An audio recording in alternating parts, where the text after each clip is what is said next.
sou zootecnista e agora entrevistadora do Falando Agro. Para quem ainda não conhece, é um dos podcasts do canal do Radiocast 101. Sejam muito bem-vindos.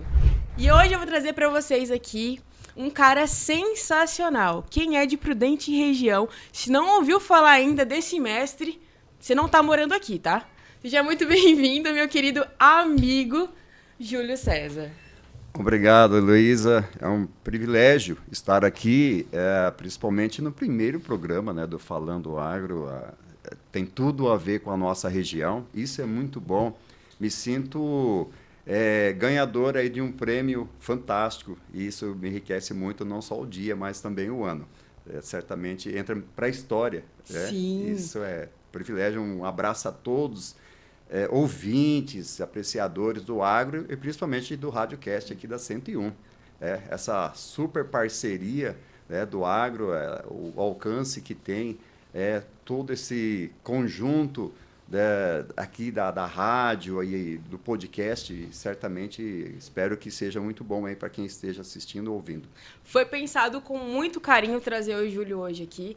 Não é porque é meu amigo, não, mas eu tinha que trazer ele, porque já que estamos dando pontapé ao início desse programa, que vamos falar de agronegócio e tecnologia, não tem como não trazê-lo, né? Um cara que acompanhou aí durante... Não vou falar décadas, né? Pode falar décadas? Pode. Pode. Não, acompanhou toda a evolução, né, da nossa região aqui. Para quem não sabe da nossa história, o Júlio não é um professor, conheci ele como professor, mas ele não foi meu professor, né? Desde a época aí de colégio agrícola, nós nos conhecemos nos corredores ali e houve uma sinergia, né, meu querido? Sim, desde o começo. E é muito bom quando passa-se o tempo e o reencontro com as alunas dos ambientes da academia, que eu falo, né, das escolas agrícolas, faculdades, e assim como você, eu tenho ex-alunos, alunas esparramadas pelo Brasil todo, de vez em quando, professor, olha, eu estou numa empresa assim, eu estou trabalhando nessa área, e eu preciso de uma orientação. E, olha, é muito bom contribuir, até para a mudança de emprego, que algumas, olha, eu estou indo para uma área assim, você acha que é mais promissora. É importante porque o professor ele começa e depois vem a amizade, e essa amizade é enquanto durar a vida, né? Assim como muitos produtores que nós nos conhecemos, às vezes num evento, num curso, e são produtores que viram amigos. Ao longo de outros eventos e oportunidades, a gente acaba indo na propriedade, conhecendo eles e estando ali, conhecendo a realidade dele dentro da porteira, né? Mas, visto que às vezes conhecemos em eventos. E eu tenho amigos esparramados esse Brasil de norte a sul, leste a oeste. Hoje eu sou de uma turma de agronomia de 93, até completamos 30 anos de agronomia o ano passado e organizei a festa em Paraguaçu Paulista. Né? Eita, dos eventos também. Eu sou dos eventos, inclusive, eu estava até falando com o João Carlos, né? Porque em 2002, 2003, nós organizamos eventos aqui de soja, aqui na região, rancharia, né? Era um dia de campo famoso, na época que foi o primeiro boom da soja na região. Nessa época eu estava envolvido com cooperativas, gerência, e a 101 era um parceiro na divulgação desse evento. Então a história já se arrasta um bom tempo, e por isso que é bom a gente ficar na região, porque as raízes se aprofundam. Ah lá, ó, 101 sempre sendo a parceira do agronegócio e o principal canal, né? Porque eu acredito que hoje a gente tem lá o pessoal que tá na ordenha, que acorda de manhã cedo, pro bem-estar dos nossos animais, já coloca o rádio lá pra ouvir a 101. E não é merchan, não, gente, é realidade mesmo, né? O professor, acabei não mencionando, ele é agrônomo e nós nos conhecemos ali, essa parceria, né, se formou aí pelo Senar. O Júlio me convidou para fazer um dos cursos de pastagem, que foi aí, né, uma das minhas grandes paixões, a qual eu atuei durante quase 10 anos aí. E de lá pra cá, por conta desses cursos do Senar, então mandar um abraço pra Silene, tá? Eu acho que ela vai estar assistindo. Um beijo, minha querida. Foi onde a gente conseguiu aí manter contato com os produtores, fazer amizades e assim, até hoje tenho parcerias desde lá de 2017, pra ter noção. E é muito enriquecedor, porque esses cursos, até nós, na época eu ainda não era formada, mas eu fui fazer o curso já com gente formada. Então, assim, O trabalho que o senhor faz é grandioso, grandioso demais e muito importante para os produtores aqui da região, viu? Sem dúvida. Falando do agro, o agro ele precisa, para ele se desenvolver, capital, crédito, e nós estamos na semana do crédito rural, né? Vem aí o novo plano Safra, que já foi lançado, está sendo lançado, precisa de capital, precisa de tecnologia. E então, tecnologia vem de onde? Da área de P&D, pesquisa e desenvolvimento, seja para agricultura, para pecuária, tanto de corte como de leite.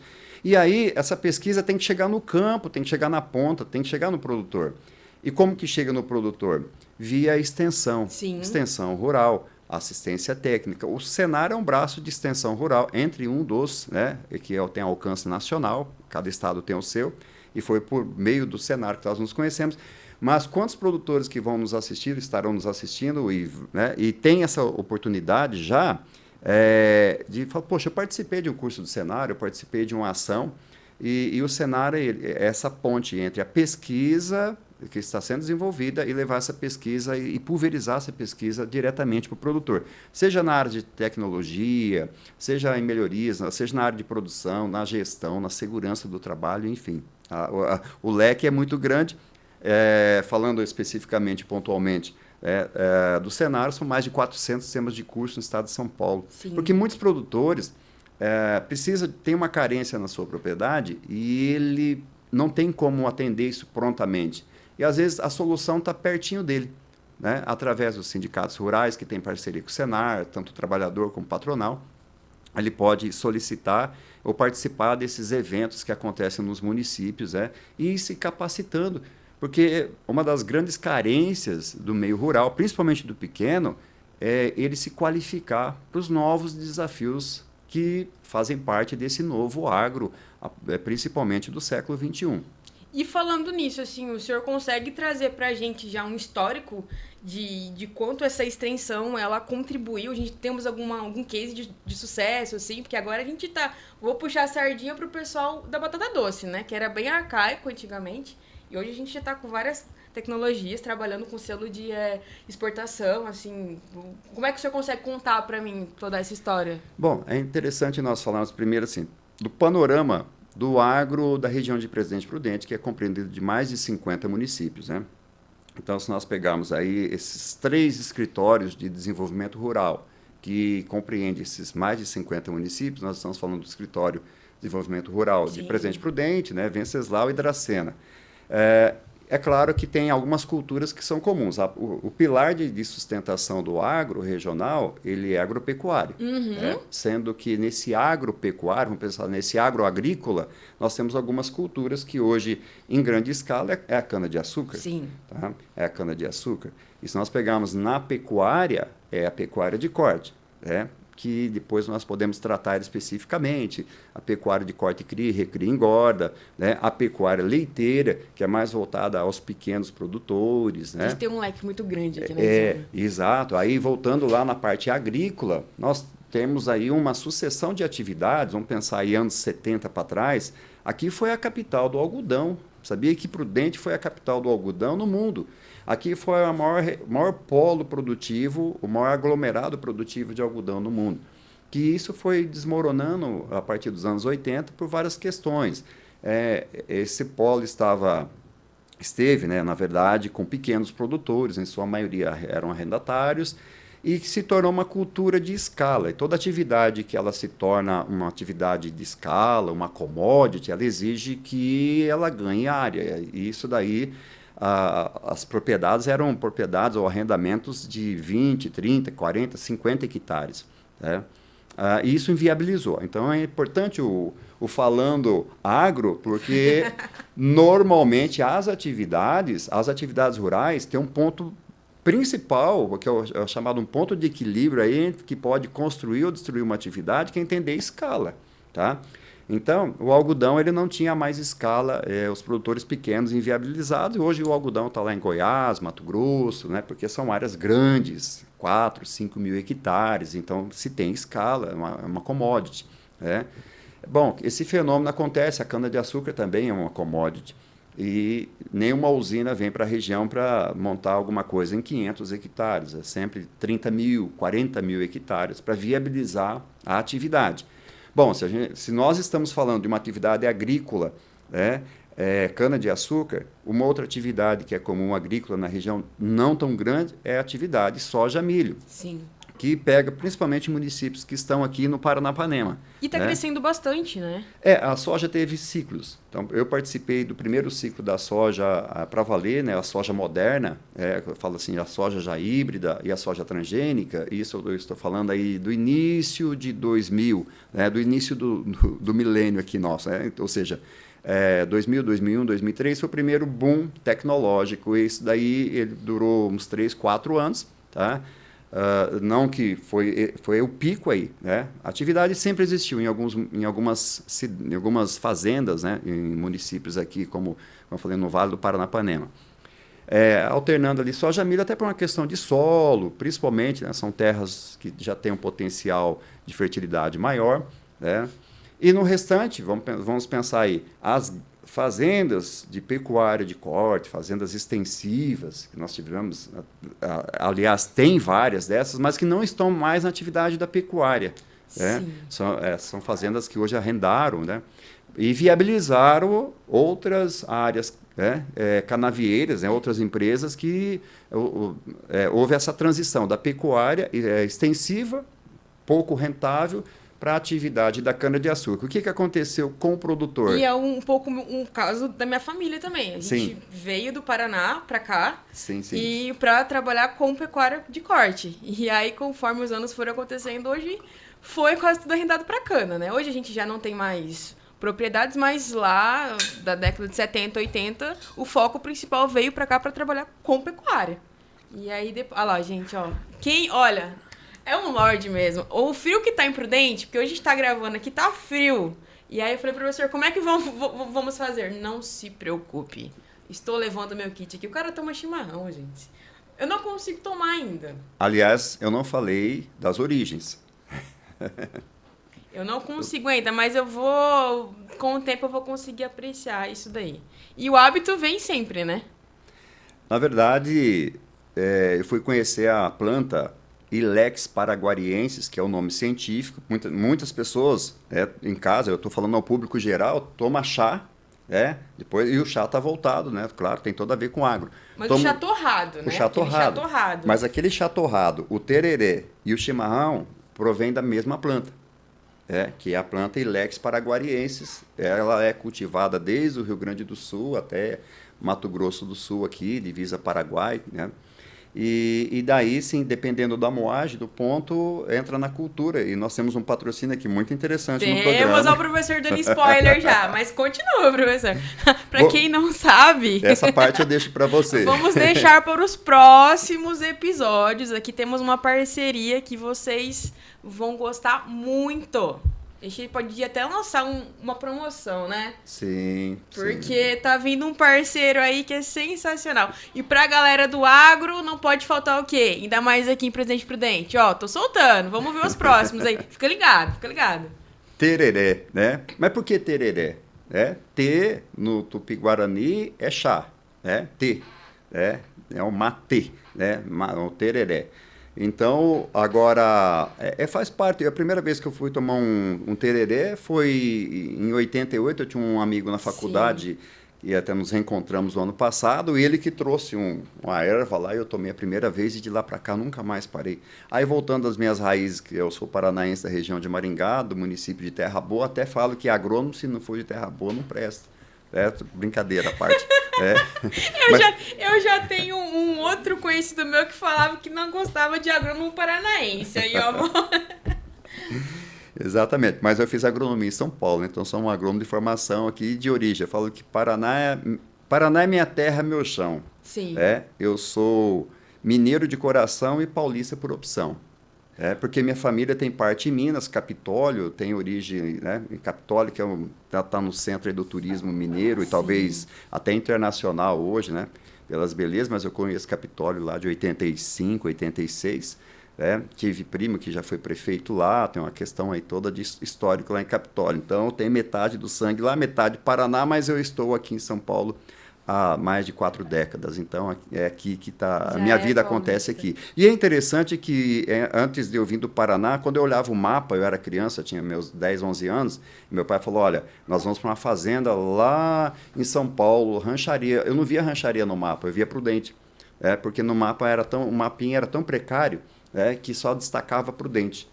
E cá estou em Prudente, já praticamente aí 18 anos em Prudente, e não me vejo saindo daqui, Prudente, contribuindo com o agro regional. graças a Deus, o Prudente a gente é a capital agora aqui, né, de todas as regiões, e o senhor comentou sobre rancharia. Anteriormente a gente não via essas cidades um pouco menores, assim, produtivas. E hoje tá ao contrário, né? O interior tá produzindo muito. E o senhor tem um trabalho também com alguns produtores de grande porte por aqui, né? Como é que tá essa escala aqui para cá? Na verdade, eu faço uma transição e conheço a realidade do pequeno, do médio e do grande. Trabalho com grandes produtores, a maioria na pecuária de corte. O que é natural essa demanda, né? Conheço a realidade da pecuária de corte, até porque eu venho do Paraná para cá, saindo do café, ali na região de Cornélio Procópio, Londrina, no auge do café na década de 80, pós-geada de 75, que foi a geada que mudou um pouco o panorama da geografia do agro paranaense. O café hoje de qualidade está na região de Garça e Minas, né? Mas nessa época o café ele era a pauta principal do agro aí do norte do Paraná. Então eu venho do café para o boi. Sim. Olha só, eu venho de terras roxas, né, aquela terra que chovia, era 3 dias para secar. Eu mudei para cá em 82, então assim, a realidade da agricultura café, culturas perenes, para uma realidade da pecuária, ou seja, você sai do café para o boi. Na vida, né? Oi? Você dá 360 na vida, né? 180, né? 180. Exatamente. E isso daí realmente faz a gente ver os dois lados. A agricultura, lá a base era culturas anuais, soja, milho, depois o café. E aqui eu conheci a primeira realidade, era as grandes fazendas, da pecuária dos anos 80. Lembrando, pessoal, para quem é do agro e é pecuarista, tá? Fazendo aqui já um pouquinho de economia do agro, a quem trabalhou nos anos 80, falou, era tão fácil comprar terra. Na época, um produtor vendia 3 bois e ele comprava um roqueiro de terra. Outra coisa, as margens lá, margem de lucro operacional dos anos 80, tá? Margem é o quê? A diferença entre receita e custo eram margens que giravam em torno de 50%. Tá? Então, olha só a realidade nos anos 80, quando eu cheguei aqui. Para hoje, quem trabalha com eficiência, trabalha com eficiência. Aí nós vamos separar em 3 níveis tecnológicos. Baixo nível tecnológico, esquece. Isso aí não tem margem nenhuma, é prejuízo. Você já não consegue produzir, você sobrevive. Sobrevive. Médio nível tecnológico defende patrimônio. Vai ter lucro operacional quem trabalha com tecnologia, aí a gente aborda isso depois. Na pecuária. Então, hoje, quem trabalha com essa tecnologia de ponta, ele vai ter pode ter uma margem de 10%, contra 50% dos anos 80. Olha só, nós estamos falando de mais de 40 anos, praticamente 4 décadas, e isso desafia o produtor. O pecuarista hoje, ele lida com uma margem espremida, e tem uma frase que diz assim, investir na pecuária é caro, não investir é mais caro ainda. Não investir é mais caro ainda. Todas as atividades, tanto da pecuária como na agricultura, é necessário investimento. Então, quando nós comparamos, por exemplo, a agricultura e a pecuária, qual trabalha com mais tecnologia?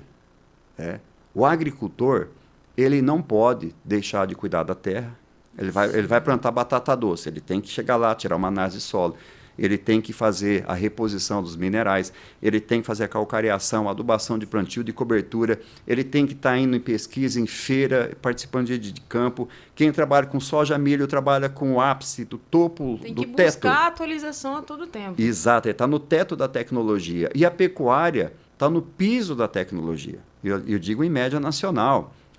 O pecuarista pouco investe no solo, ele não vê o solo como atividade principal, porque o solo é a terra, eu já tenho um pasto aí.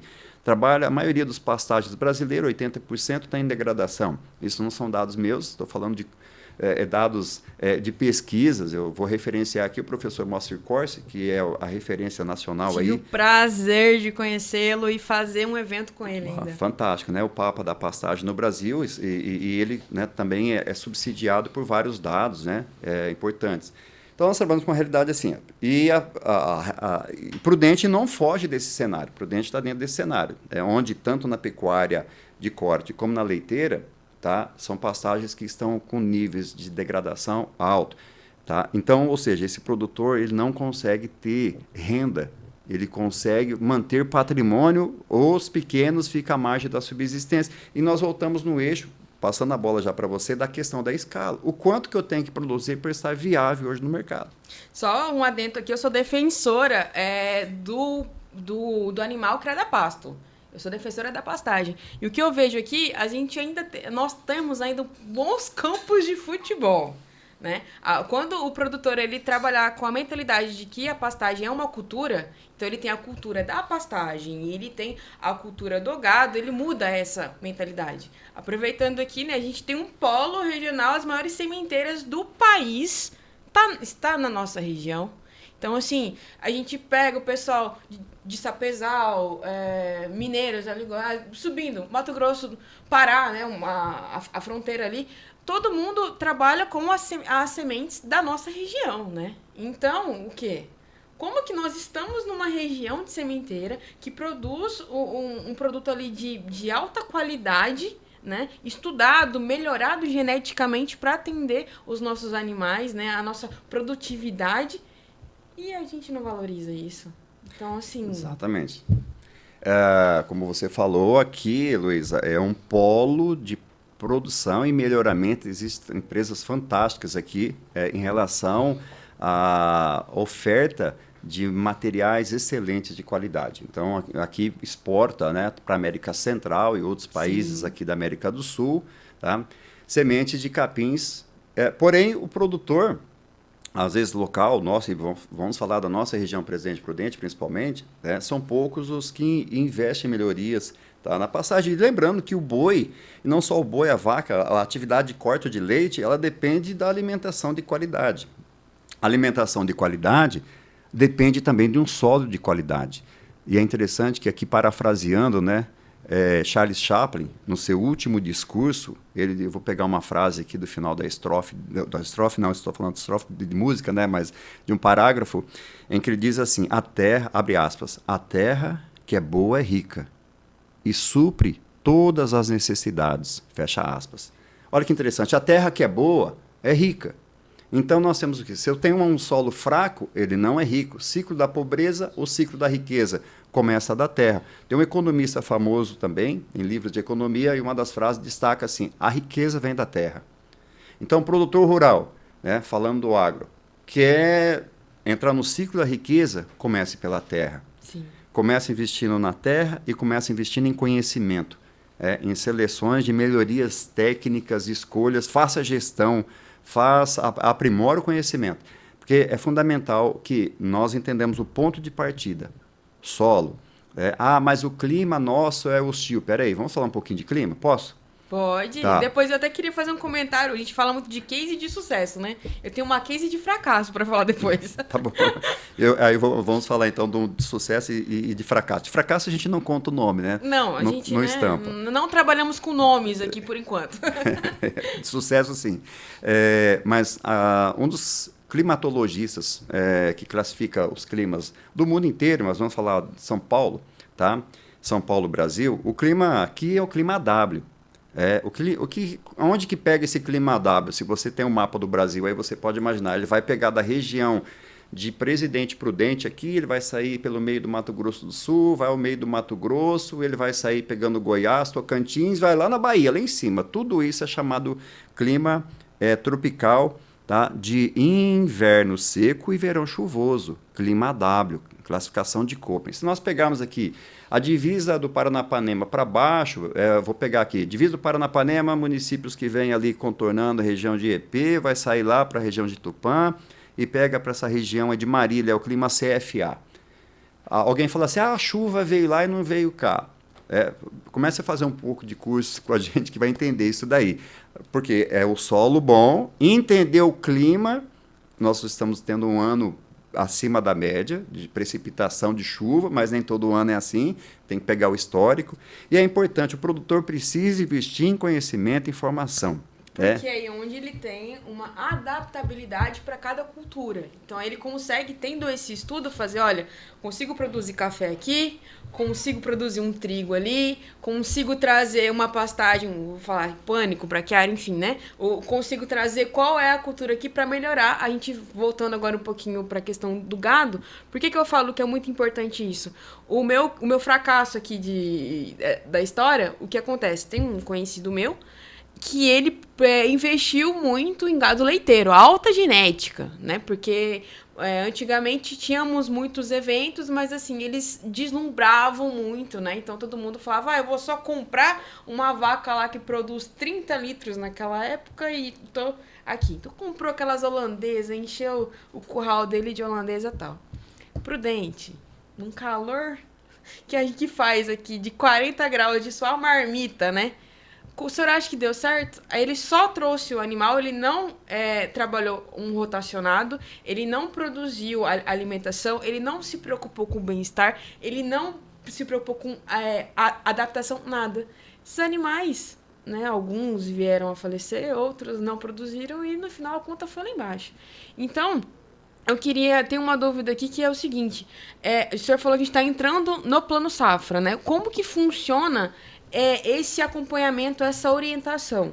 Tanto se alguém vier procurar o senhor, se alguém vier procurar algum instituto, ou sindicato, ou cenário, enfim, como que isso funciona?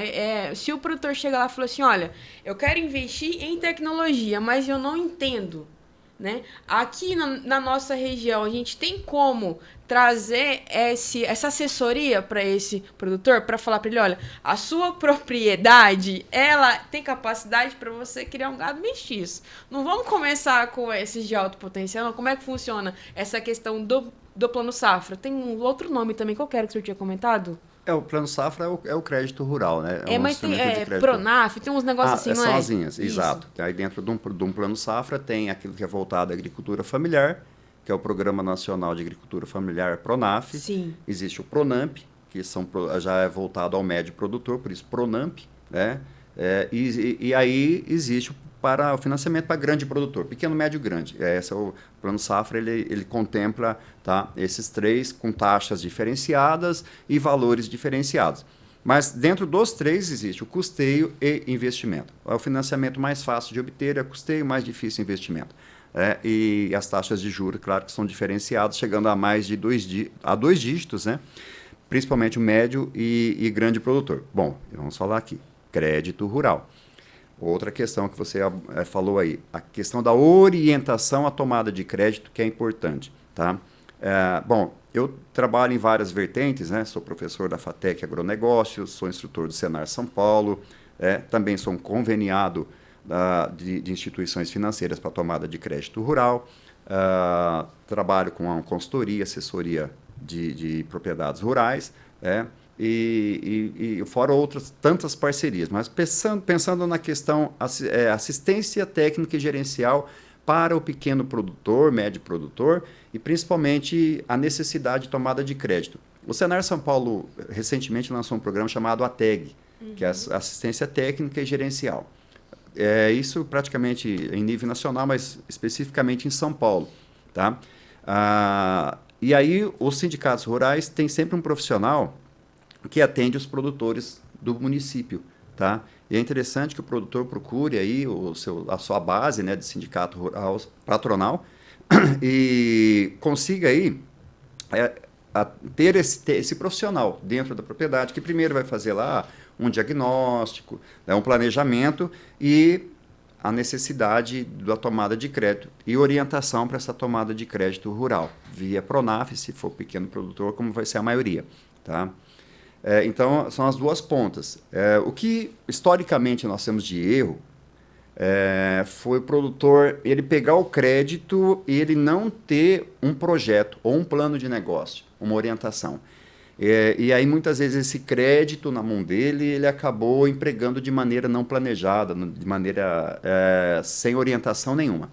E muitos ficaram com a dívida depois. Sim. Como você citou aí de um conhecido que investiu na pecuária leiteira. E qual é o grande gargalo hoje da pecuária, seja ela pequena, média ou grande, leiteira? A maioria da pecuária leiteira hoje ela está na mão da agricultura familiar. Estando na agricultura familiar, nós temos aí produtores de baixa a alta tecnologia. Eu tenho no meu grupo de WhatsApp produtores que às 3h30 da manhã, lá na região de Araçatuba, já estão dizendo bom dia e já estão indo para o campo, trabalham com alta tecnologia. Estão fazendo a sua ordenha ali, a primeira do dia. Né? E tem produtores que vão fazer a sua ordenha lá às 6, 7 horas da manhã e uma ordenha só. Se nós pegarmos a Nova Zelândia, hoje ela está fazendo 6 ordenhas por dia. 6 ordenhas por dia, até mais. Então, quando no Brasil a gente tem uma média de 3 ordenhas, alta tecnologia. Quando se fala alta tecnologia, leva em consideração também o número de ordenhas.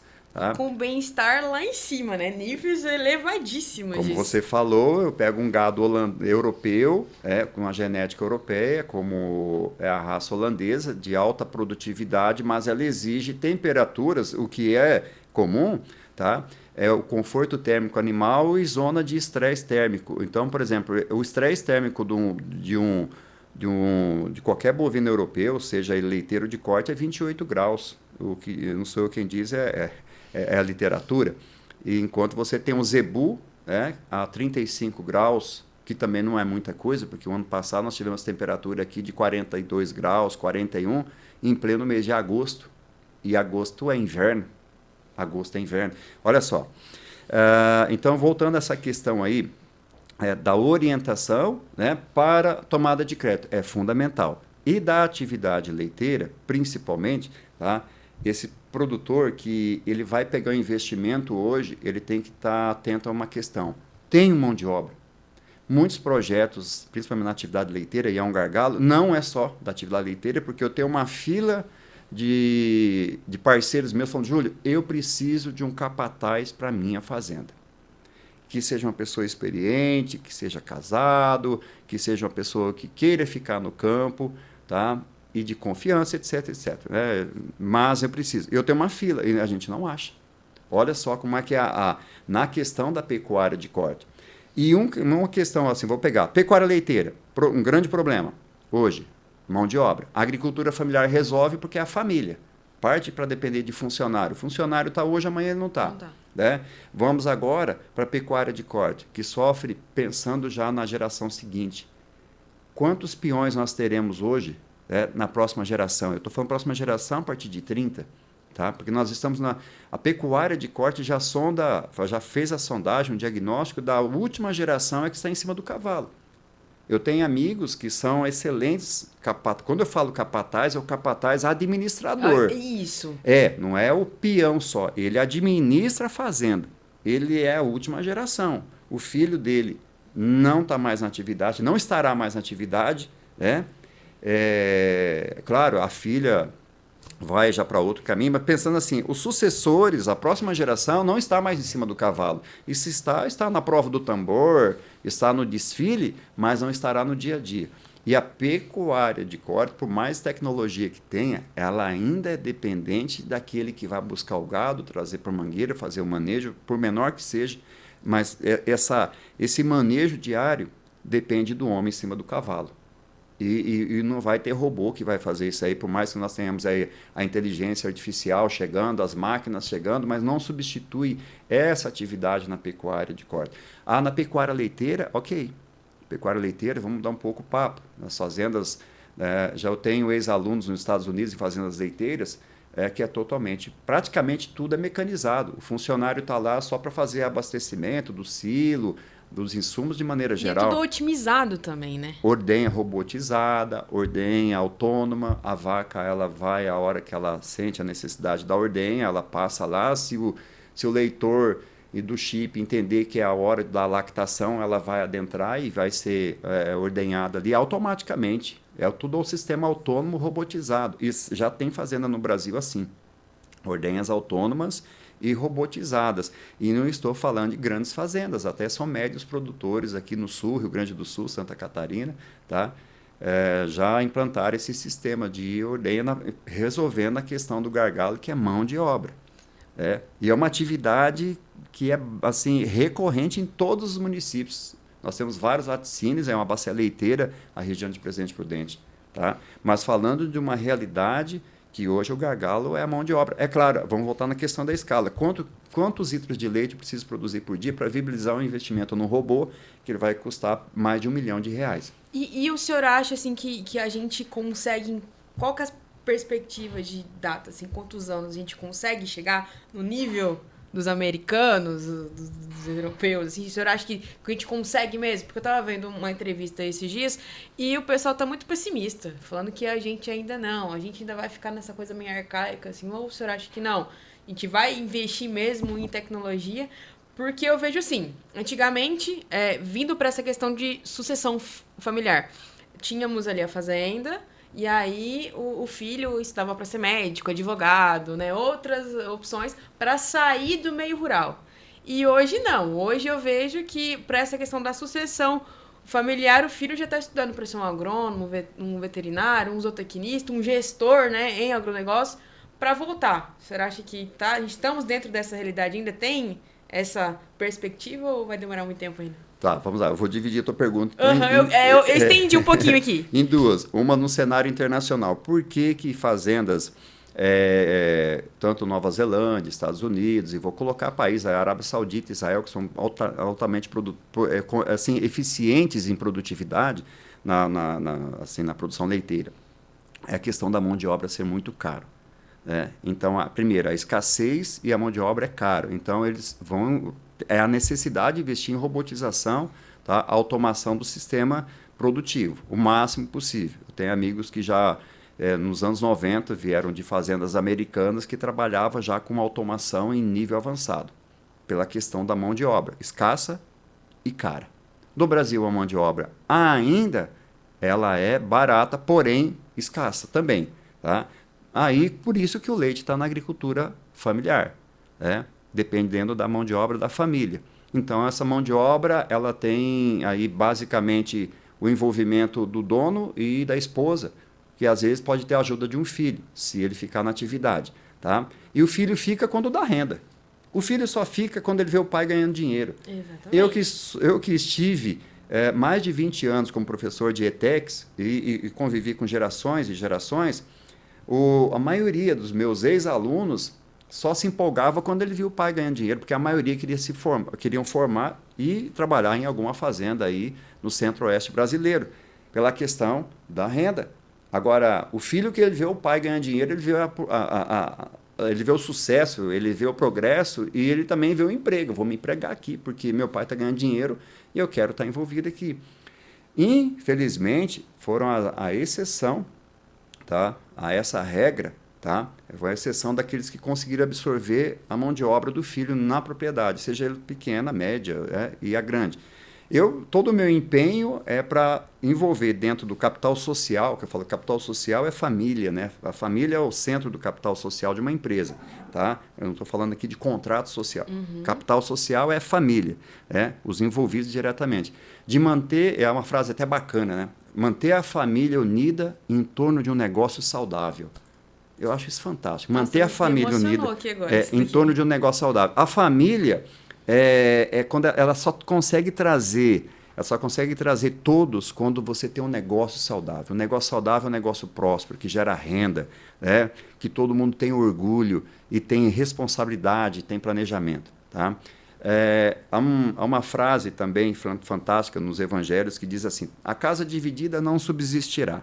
E eu já vi negócios saudáveis em que a geração seguinte entendeu que aquilo ali não deveria continuar. Um queria, outro não queria, e o negócio que era saudável acabou sendo desfeito. Em consultorias, eu digo que consultoria é uma área que eu só envolvo hoje quando eu tenho capital social saudável. O capital social rachado, aí é um trabalho mais para psicólogo, mais para outras especialidades que não é a minha. Um advogado, talvez. E olha que eu sou bem calmo, mas eu tenho meus parceiros para trabalhar essa questão aí, da sucessão, da contabilidade, dos entraves aí de interesses. Mas é interessante a gente entender que assim, o filho, voltando à essência, ele fica, né, quando ele vê que o negócio é saudável e ele se sente parte daquilo, e isso é nosso, esse patrimônio é nosso, isso é uma empresa, não é uma... Aqui eu não tenho uma fazenda, uma terra, um valor que vai ser dividido, não. É uma empresa que ela tem que perpetuar, ela tem que continuar. E por que não trabalhar aqui do que trabalhar para outro, né? Essa é uma questão. Aí, voltando lá naquela pergunta que falei, então, o cenário internacional é um cenário que a escassez de mão de obra e o valor de mão de obra levam com que essas fazendas adotem esse nível de tecnologia. Aí, quando nós chegamos aqui no Brasil, voltando ao gargalo, escassez é uma realidade. Escassez de mão de obra, até o nosso próprio governador disse, né, recentemente, que há um montante de capital represado que não investe no Estado porque, por enquanto, não tem viabilidade de mão de obra. Então, assim, não é só o agro que vive isso. Isso é uma realidade no setor da indústria, de serviço, comércio em geral. Tá? Mas o agro já sente isso também. E há uma frase muito comum, na verdade não é uma frase, né? É um dizer muito comum. Olha, o que a indústria não serviu para a indústria, não serviu para o comércio, sobrou para o campo. Ou seja, é aquele trabalhador semi-analfabeto, que não tem qualificação, e acaba sendo empregado porque ele não conseguiu ser absorvido em nenhum outro setor da economia. E aí é uma outra problemática. Por isso que eu falei, tem fazendas com fila de espera até o final do ano, procurando alguém que vai ser ali um possível capataz, administrador.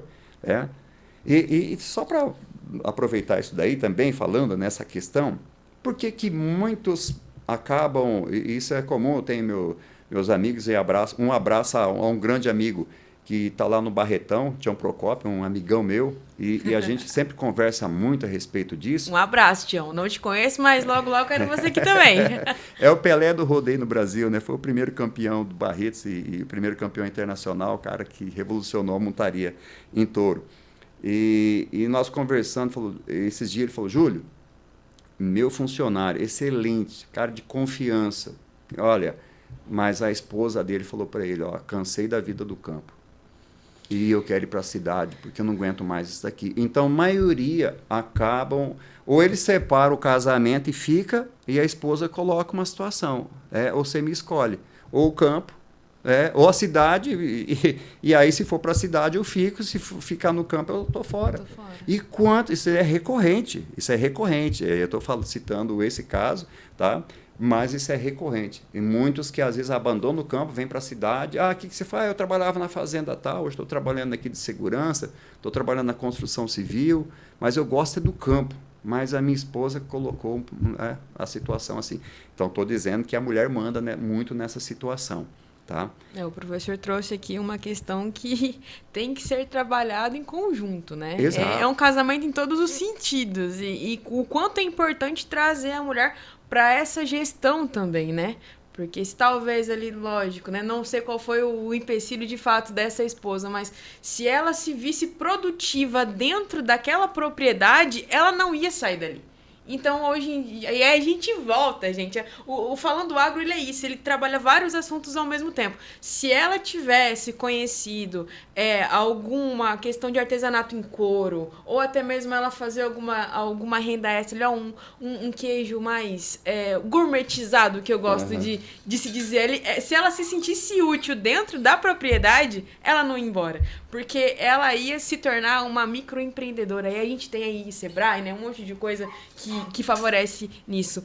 E pegando o gancho aqui, que o senhor falou sobre o nosso governador, nós aqui da rádio tivemos o privilégio de tê-lo ele aqui na 101 FM. Ele fez uma gravação conosco aqui maravilhosa, até o Bruno. Bruno, um abraço para você, conduziu aí a entrevista perfeitamente. E ele trouxe também, ele valorizou muito a nossa região. E eu fiquei muito feliz de ver como que estão colocando olhos aqui, né?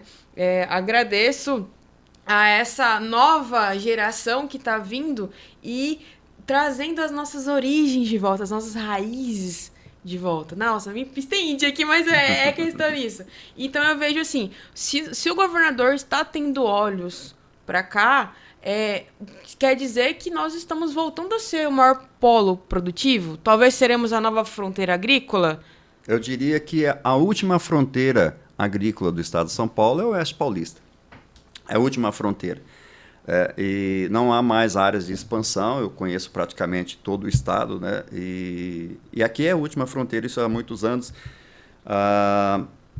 E aí nós temos uma questão assim, de ocupação da terra e o quanto que cada hectare gera, que é o que nós chamamos isso de receita bruta, né?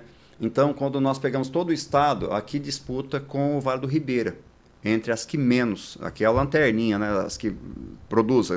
Pegamos a quantidade de toda a riqueza gerada, o PIB regional, né? E dividir por a área dessa região determinada, vamos pegar a região de Prudente, o PIB de todos os municípios, dividido por todos os hectares desses municípios, aqui vai estar entre os mais pobres do estado de São Paulo. Então, quer dizer, precisa melhorar. Tem terra? Tem área? Tem. Então, precisa do quê? Precisa de ter um plano de desenvolvimento regional. Bom, vamos olhar para um lado bom agora. Nós temos aqui na região uma APTA, nós temos aqui FATEC, ZETEC, estou falando da região de Presidente Prudente como um todo. Nós temos aí centros de pesquisas, universidades voltadas ao agro, com cursos do agro. Nós temos aí a instituição, a Secretaria da Agricultura, a Defesa, o pessoal da Defesa. Então, o que precisa é ter uma ação colaborativa de parceiros, para realmente pensar a realidade aqui do Oeste Paulista, pensando especificamente região de Presidente Prudente, a carência é muito grande dos assentamentos. Eu rodo muitos assentamentos, isso é mais final da década de 90 foi as primeiras ações voltado a oferecer algum tipo de extensão. Na época não era Senar e pelo Senar me levou aí a vários assentamentos. A carência é muito grande. A fazenda, se era uma fazenda improdutiva, ela continua hoje sendo um assentamento praticamente improdutivo. E eu diria que a exceção conseguiu se manter na terra. A exceção. Tá? A maioria já está no terceiro, quarto proprietário daquele lote que vem passando de mão em mão. Primeiro, claro, não é culpa do assentado. Não houve um planejamento. A reforma agrária em qualquer país, a gente já debateu, quando ela acontece, ela tem que ter uma ação, uma intervenção do Estado grande no sentido de planejamento. Um planejamento, uma orientação grande, quais são as atividades, mapeamento, zoneamento, liberação de crédito. O que aconteceu é que, como ela teve uma conotação mais política, não teve o planejamento, não teve uma orientação a crédito. E o assentado ali, ele ficou desorientado. Ele até teve o crédito, mas não orientado. Então, ele pegou aquele dinheiro, ele comprou umas vaquinhas aqui, holandesas. Ou talvez comprou uma caminhonete, porque eu sou do agro, eu quero já. A maioria, na época, comprou a Belina velha, que a gente fala. Era o objeto de desejo da maioria, né? Que já começou a dar problema, então você vai, a maioria... Quando eu estive no Uruguai, é muito comum no Uruguai, andando nas fazendas, e eu sempre gosto de ir pela América do Sul de carro, porque se leva tempo para você conhecer o agro, né? Até recentemente eu tenho um convite aqui para o Pará, e eu falei, eu vou de carro, tá? Eu vou dar um evento lá, eu falei, eu vou de carro porque eu quero conhecer. Corajoso. 2.400 quilômetros. Corajoso. 2.400 quilômetros dá para chegar a Santiago. Eu fui a Santiago de Prudente de carro, mas maravilha, aí você conhece o agro, né? E agora estou planejando também para até 2030 para o Ushuaia de carro, aí são 7.500 quilômetros de volta. Conhecendo o agro. É claro que em situações bem diferentes, né? Mas, se nós analisarmos assim, essa questão da conjuntura, tá, política e a importância dela em torno do desenvolvimento regional, eu tenho certeza que não só o governador, nós temos aí o PI, que está ocupando aí uma cadeira fantástica, um representante aqui para a região, e entende a realidade. E fazendo um trabalho grandioso. Não Sim. É puxando sardinha para ele, não, mas há anos que nós aqui que somos desse setor, nós não vemos um trabalho tão bem feito. Exatamente. Então, nós temos agora o quê? Um ouvido e uma realidade, né? Alguém que teve o pé aqui na região e conhece muito bem a realidade e sabe que aqui é a última fronteira do Estado. O Oeste Paulista é a última fronteira. Ainda existe áreas, como eu falei, assentamentos é uma realidade, a terra ainda pouco explorada, e isso já vem passando de gerações, com exceções, e produtores rurais, que aqueles que são os pequenos não assentados, que já têm o sítio já na segunda, terceira geração, compraram terras, agregaram terras, que estão aí ou na atividade da pecuária ou da agricultura, com as mesmas dificuldades. Como gerar renda no campo. Tá? Então, como gerar renda no campo? O grande desafio é esse. A renda vai fazer com que essa geração fique no campo e a renda vai fazer com que a próxima geração fique no campo. Ou seja, a renda ela faz a sucessão acontecer naturalmente. Né? É claro que nós temos aqui, como Araçatuba, uma região também que eu estou sempre presente, várias famílias que detêm propriedades rurais e que já estão na sua terceira, quarta, quinta geração. E aí esses que detêm já um patrimônio em extensão territorial grande, várias propriedades rurais, fundamental o planejamento. Né? Porque há interesses que podem ser diversos. Aí, olha, recentemente, um cliente meu falou, olha, eu estou vindo de uma fazenda que eu trabalhava, 4 fazendas, e eles se desentenderam, o pai morreu, se desentenderam, era soja, milho, pecuária, tudo de ponta, vão vender tudo. E foi vendido tudo. Então, um projeto que estava montado, é claro que alguém comprou e toca esse projeto, mas da família, esse projeto saiu. Então, é importante que a geração de hoje ela valorize muito aquilo que foi feito no passado. Construir patrimônio, hoje, é muito difícil no agro. Como eu falei, as margens são pequenas, a responsabilidade é muito grande. E a preocupação minha é gestão e trabalho com união. É fundamental que a família esteja, voltando naquela frase famosa, né? Família unida em torno de um negócio saudável. Esse é o grande desafio. Então, eu acho que a gente acaba, né, fechando esse podcast com essa lição, né? Precisamos entender do nosso negócio, precisamos incluir a família, né? Se o intuito é prosperar ali dentro e fazer a gestão de si, né? Que eu acho também que é muito importante, e de tudo que você vai produzir. Então, o senhor falou e fala que se nós continuarmos com essa mentalidade de projeção, aqui nós temos tudo para ser voltar a ser um grande nome para a pecuária, para a agricultura, para o grande agronegócio aqui, né? O oeste do estado vai voltar ao ápice como era antes. Exato. Se o produtor ele consegue renda, ele gera riqueza, essa riqueza aumenta os índices de resultado por área. Ou seja, o produtor está ganhando mais dinheiro por área que ele usa. Até porque existem questões aí de uso eficiente. Tá? E eu quero terminar aqui, se é que posso, claro, contando um case de sucesso, né? E isso é importante. Aqui, Mirante do Paranapanema, eu tenho um amigo lá, a família toda, ali o Paulinho Carneiro. Em 2009, ele fez um curso de gestão comigo. E na época, a situação, pecuária leiteira, pecuária de corte, baixíssimos resultados, tanto numa como na outra. Bom, e ele chegou ali numa situação que meio que o fundo do poço.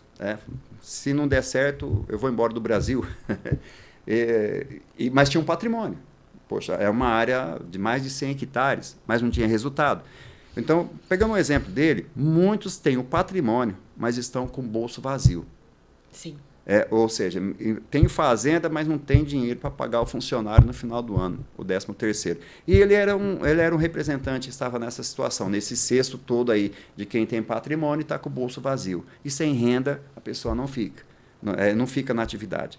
Bom, mas ele teve o desafio, fez gestão comigo em 2009, participou de outros eventos. Em resumo da história, ele decidiu que era necessária a mudança, né? E essa mudança veio nos anos subsequentes. E hoje ele é um dos grandes agropecuaristas, plantando soja, plantando milho, plantando forrageiras aí diversas. Fez uma agricultura eficiente e uma pecuária eficiente. E é um caso, né, um dos cases de sucesso, porque como é uma família que eu acompanho há mais de 15 anos e que veio de uma situação ali do fundo do poço para uma situação de prosperidade, né? Eu digo o seguinte, a virada entre uma situação de caos e uma situação de sucesso são as pessoas, a disposição mental, de realmente abrir, eu preciso de conhecimento, eu preciso de ajuda, eu vou atrás, eu vou buscar. Então, são as pessoas que mudam, porque eu vejo uma propriedade decadente e eu vejo uma propriedade de sucesso, as duas estão trabalhando com leite. A de sucesso aqui são pessoas. Então, o que faz a diferença são as pessoas. O que faz a diferença numa região são as pessoas, a gestão, a administração local, a administração estadual, ou toda a ação federal, mas nós dependemos de pessoas que realmente sejam competentes, especialistas. É o homem que muda uma realidade. É o homem, ele pode ter todo o recurso, a melhor terra, a melhor água, o melhor clima. Né? Eu já tive sondagem de projetos, estudei um pouquinho em Moçambique, o continente sul da África, a realidade de trabalhar lá. Falei, eles têm praticamente as mesmas condições que o Brasil tem, Sim. principalmente se tratando do nosso sul e sudeste. Tá? É a mesma latitude lá. No entanto, as pessoas que estão lá não querem mudar essa realidade. Né? Tem todas as condições que nós temos, mas então são as pessoas que geram as mudanças. Né?